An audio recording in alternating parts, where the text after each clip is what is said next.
Santo aqui. Bom dia, paz seja contigo.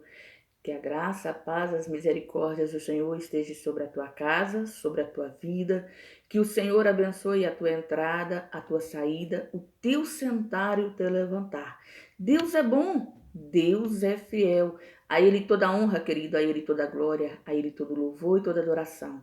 Que essa manhã seja uma manhã de bênção, seja uma manhã de vitórias sobre você. Que você que está ouvindo a palavra do Senhor através da minha vida possa compreender a sua magnitude, o seu poder, a sua soberania e se deixar levar pela presença do Espírito Santo que habita em ti. Porque no momento em que nós reconhecemos Jesus Cristo como o único suficiente Salvador, que nós entregamos a nossa vida para Ele, o Espírito Santo Consolador vem habitar, vem morar, vem transformar, vem fazer a limpeza, vem fazer a transformação de dentro para fora. E não existe transformação exterior se a interior não for concluída pelo Espírito Santo. Então deixe ele trabalhar. Ele trabalha a sua mente, ele trabalha o seu caráter, ele trabalha o seu coração, ele trabalha a sua vida. Nós chegamos diante do Senhor como estamos. Mas quem entra para a presença, quem conhece o Senhor Jesus Cristo, quem se apaixona por Ele, quem se rende aos seus pés, não permanece. Porque chega como está, mas não permanece como chegou. Porque o processo de transformação é cabalmente, é todos os dias, é todo momento, é todo instante. Nós temos que aprender a ouvir a voz do Espírito, a estar na direção do poder da palavra, a ter audição espiritual atenta, a ter a mente descauterizada, a ter a mente aberta em Cristo Jesus, para que nós possamos ser transformados, restaurados, renovados, para que a nossa vida possa ser realmente levada pelo Espírito naquilo que Deus requer de nós. Porque, querido, muitas das vezes nós lutamos para permanecer com estigmas, com conhecimentos, com sabedorias meramente humanas. Isso é nosso, é? Faz mal? Nem sempre. Mas se nós não permitirmos que o Senhor mude, até na simplicidade, até nas coisas que parecem tão insignificantes, nós não permitimos que Ele mude o todo.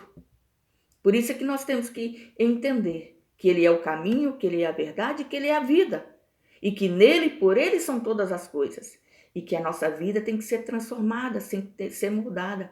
Eu estava meditando na palavra do Senhor e aquele episódio onde os discípulos já haviam condenado o cego de nascença pela sua debilidade. Eles tinham um conceito de quem nascia defeituoso, de quem nascia com problema, quem nascia com alguma deficiência, quem nascia com algum problema que causasse-lhe dano, era consequência de pecado, ou seja, Deus castigava os pais entregando um filho defeituoso. Deus castigava os filhos por causa de um pecado. Isso era desde aquela época, aquele negócio de acreditar em reencarnação. E veio, dessa vez, defeituoso para pagar por um pecado que cometeu lá atrás. Deixa eu te falar, não existe isso. Jesus é o caminho, a verdade e a vida. Ao homem é dado o morrer apenas uma vez. E depois disso vem o tribunal de Cristo. Então, não existe reencarnação. Houve a encarnação do Cristo. Como homem, ele se fez, deixando a sua glória, deixando todo o seu poder, para que ele habitasse entre nós, vivesse entre nós, nos ensinasse o caminho da salvação, o evangelho da salvação, para que ele trouxesse até nós. Porque a palavra do Senhor Jesus foi: é chegado entre vós o reino dos céus. Ou seja, é chegado na sua vida o governo de Deus. E um governo é aquele que vai direcionar, que vai trazer leis, que vai trazer regras, que vai trazer conduta, que vai trazer benefício para aquele lugar que ele governa.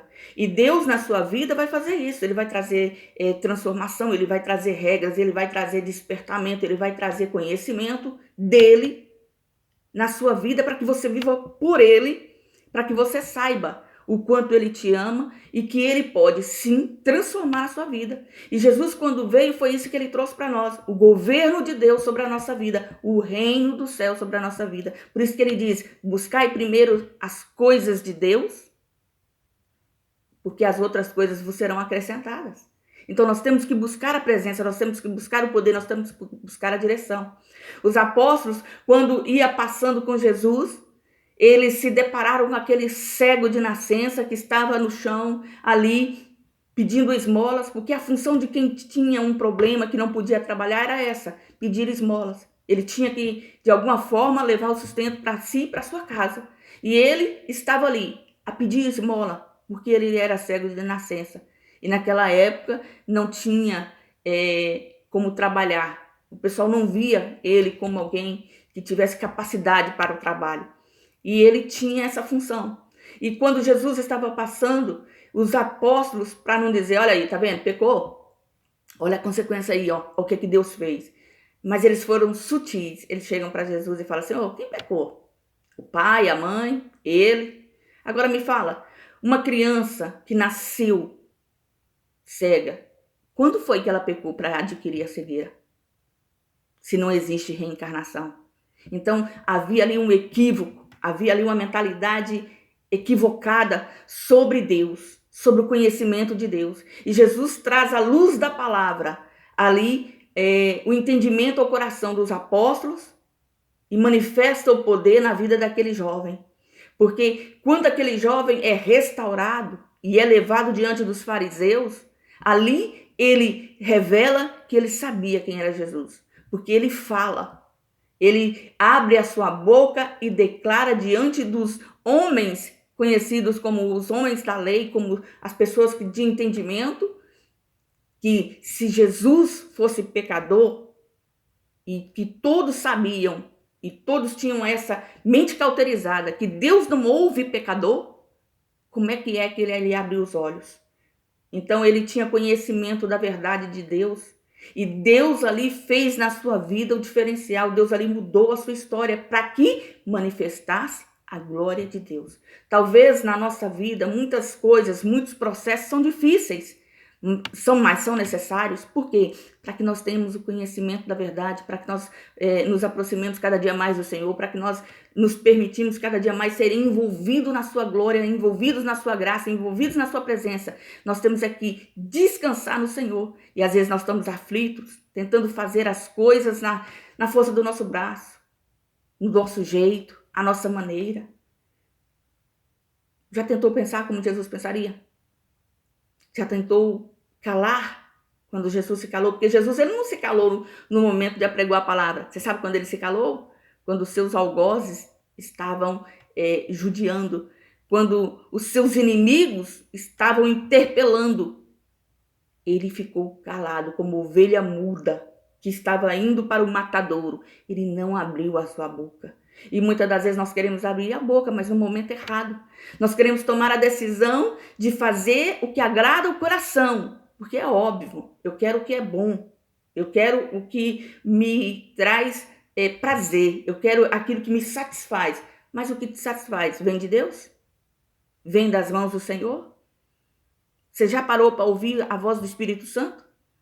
Porque Deus tem falado. Às vezes nós temos resistido à presença do Senhor. Às vezes nós temos inventado desculpas para não ouvir o que Deus tem falado, porque Ele não está falando o que eu quero. Ele não está mandando o que eu quero. Ele está me dando uma direção que eu nem sei para onde que vai. Pois é, querido. Confiar em Deus é assim. Não é fazer o que se quer. É fazer o que precisa ser feito. É estar no centro do poder e da vontade de Cristo. Que o Senhor possa, nesse dia de hoje, abrir os teus olhos, como Ele abriu os olhos daquele cego de nascença, para que você possa ver. Ele possa abrir os teus ouvidos, para que você possa ouvir, não a minha, mas a voz do Senhor, através da sua palavra, através do seu Espírito Santo, através da sua justiça, através da sua graça, porque o Senhor te ama e Ele tem propósito na sua vida e Ele vai transformá-la, vai te levar por caminhos que você ainda não sabe, mas Ele vai transformar a sua vida de glória em glória, porque Ele é fiel e Ele é contigo.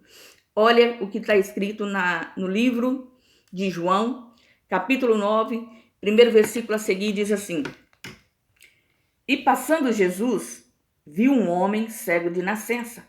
E os seus discípulos lhe perguntaram, dizendo: Rabi, quem pecou, este ou seus pais, para que nascesse cego?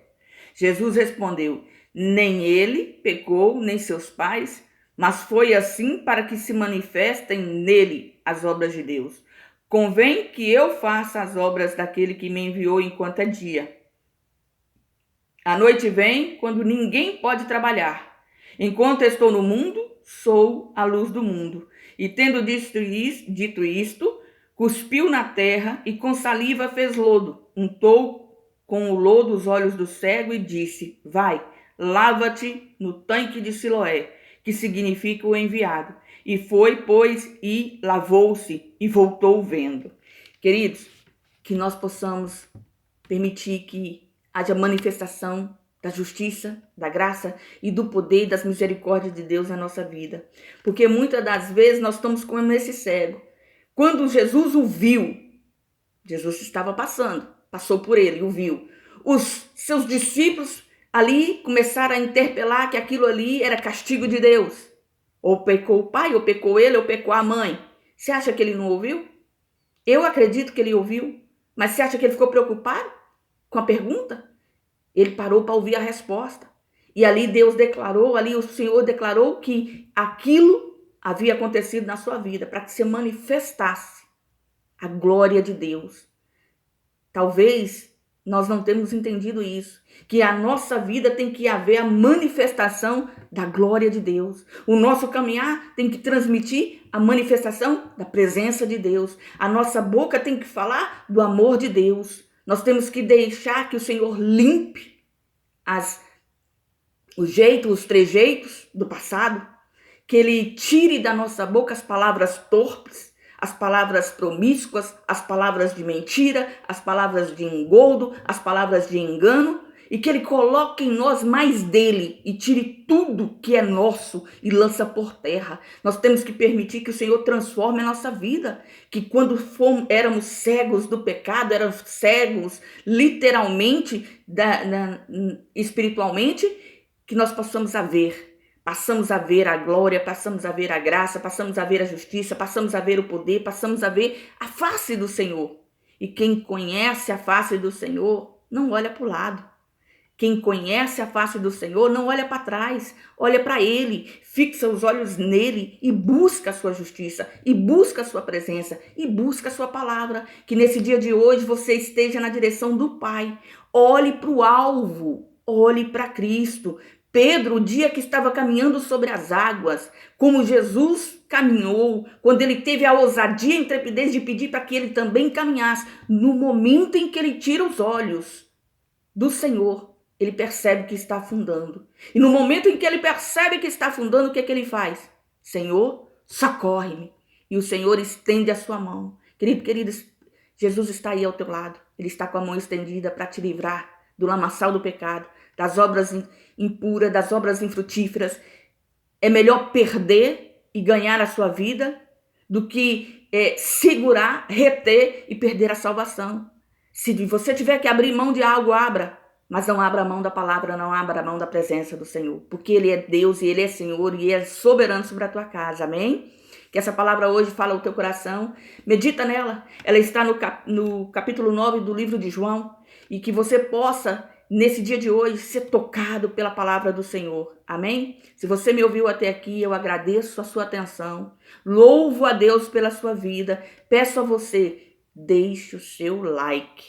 E se você puder, compartilhe com o maior número de pessoas possíveis, para que outras pessoas ouçam a palavra que cura, que salva, que liberta e que transforma. E se você ainda não é inscrito no nosso canal, nos ajude. A sua inscrição vai fazer alcançarmos mais vida, vai fazermos alcançarmos mais corações, porque nós estamos aqui para fazer o ID do Senhor, ID pregar o evangelho da salvação a toda criatura. Aquele que crê e for batizado será salvo. Essa é o objetivo. Esse é a disposição do canal. E que você tenha um dia de hoje abençoado. E não se esqueça, seja você uma bênção.